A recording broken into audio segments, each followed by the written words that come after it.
Bertahun-tahun tak tersentuh hukum, akhirnya Polres Oku menggerebek bangunan di tengah hutan di Dusun Talang Aman, Kelurahan Batu Kuning, Ogan, Komering Ulu, yang dijadikan tempat penampungan minyak ilegal untuk diolah menjadi BBM siap edar. Polres Oku gerebek tempat penampungan minyak ilegal untuk diolah menjadi BBM jenis Pertalite dan solar yang diduga telah bertahun-tahun tak tersentuh hukum.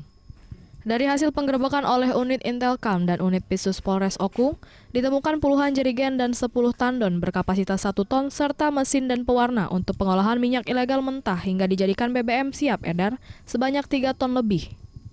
Polisi belum menetapkan tersangka, namun sedang memeriksa 2 saksi berinisial TO dan AY.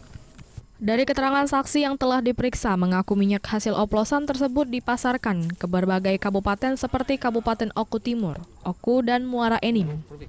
Diduga aktivitas ilegal tersebut hasil minyak mentah dari Muba diolah dan dipasarkan bertonton setiap harinya menyasar ke daerah-daerah terpencil.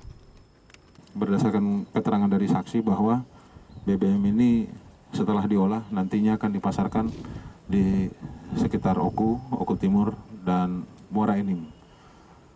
Dengan harga satu jerigennya 230.000, satu jerigen kapasitas 35 liter. Kapolres Oku mengaku jika dari hasil penyelidikan ada oknum anak buahnya melakukan pelindungan terkait hal ini maka akan dilakukan tindakan tegas. Dari Ogan Komering Ulu, Widori Agustino, iNews melaporkan.